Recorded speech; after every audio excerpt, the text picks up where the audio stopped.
Vote.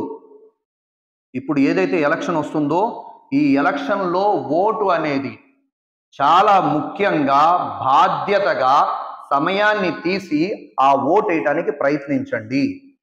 ఇంతకు ముందు vote గురించి ఇంతలా చెప్పలేదు. ఏంటంటే అప్పుడు కూడా మేము చెప్పాం, మీ దాకా వచ్చి ఉండకపోవచ్చు, కానీ ఓటు అనేది ఇస్లాం యొక్క ధర్మం ప్రకారంగా ఖురాన్ పరంగా మనం చూసినా ఇది ఒక అమానత్. ఇది గనక మనం సరైన నాయకుడిని ఎన్నుకోవడానికి గనక ఓటు మనం వెయ్యకపోతే అల్లా దగ్గర ఖచ్చితంగా ప్రశ్నించబడతాం. అల్లా దగ్గర ఖచ్చితంగా ప్రశ్నించబడతాం. ఎందుకు ప్రశ్నించబడతాం? మనం ఇంట్లో కూర్చున్నామండి, ఎలక్షన్ కదా సెలవెత్తారో, ఒకరోజు ఏదో బిర్యానీ వండుకొని తిందామని చెప్పేసి ఇంట్లో కూర్చున్నాం, ఓటు వేయలా, నీట్గా ఇంట్లో కూర్చున్నాం. ఆ 5 ఏళ్ళు నాయకుడు ఎవరైతే వచ్చాడో ఇస్లాంకి వ్యతిరేకంగా షరియత్కి విరుద్ధమైన చట్టాలు తీసుకొచ్చాడు అనుకోండి, అందులో భాగం ఎవరికి? ఏమున్నా భయ్, భాగం ఎవరికి? ఇంట్లో కూర్చున్నాడు కదా బిడ్డ బిర్యానీ కోసం, ఈయనది కూడా ఉంది. ఆ ఇస్లాం నాశనం చేయడానికి ఆయన ఎన్నైతే ప్లాన్లు వేస్తున్నాడో దాంట్లో భాగం మీది కూడా ఉంది. అందుకే అల్లాహ్ ఖయామత్ రోజున నిన్ను కూడా అడుగుతాడు, నువ్వెందుకు ఓటేలేదు, బయటికి వెళ్ళాడు. ఇంకొద్ది మంది ఏమంటున్నారంటే గురువుగారు ఎవరికి ఓటేస్తే బెటర్ అని చెప్పి. ఎవరికని చెప్పాలి? వైసీపీ అంటే గురువుగారు వైసీపీ అమ్ముడిపోయారు అంటారు.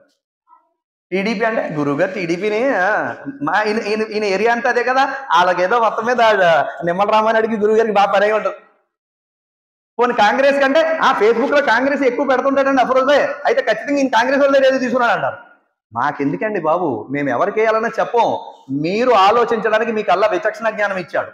ఎవరికి ఓటేయటం ద్వారా మన దేశంలో భారత రాజ్యాంగం మిగిలి ఉంటుందో, ఎవరికి ఓటు వేయటం ద్వారా మనందరి మధ్య ప్రేమ ఆప్యాయతలు మిగిలి ఉంటాయో, ఎవరికి ఓటేయటం వల్ల మన దేశం నాశనం అవ్వకుండా కనీసం మిగిలి ఉంటుందో అలాంటి వారిని ఎన్నుకోవాలి. అలాంటి వారిని ఎన్నుకుంటేనే మనం లాభం పొందుతాం, లేకపోతే మనం నష్టం పొందుతాం, ఇతరులకు కూడా నష్టం చేసిన వాళ్ళం అవుతాం. అల్లాహ్ తబారక తఆలా చెప్పేటువంటి నాకు, వినేటువంటి మీకు కూడా ఆచరించే సద్బుద్ధి సౌభాగ్యం ప్రసాదించుగాక.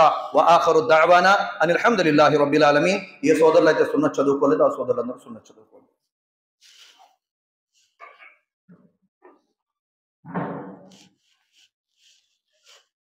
మన ఛానల్లో వీడియోస్ చూసే మీ అందరికీ నా యొక్క ఒక రిక్వెస్ట్ ఏమిటి అంటే, తప్పకుండా మన వీడియోస్ని లైక్ చేయండి. మీరు లైక్ చేయటం వల్ల ఏమవుతుంది అంటే యూట్యూబ్ మన వీడియోస్ని ఇంకా ఎక్కువ ప్రజలకు చూపిస్తుంది అన్నమాట. తర్వాత మీకు ఇంకా నచ్చిందనుకోండి, కాస్త కామెంట్ చేయండి, మాషా అల్లా, సుబ్హానల్లా, జజాకుముల్లా అని చెప్పి. ఇంకా నచ్చిందనుకోండి తప్పకుండా మన ఛానల్ని సబ్స్క్రైబ్ చేసుకోండి, వీడియోస్ షేర్ చేయండి. జజాకుముల్లా.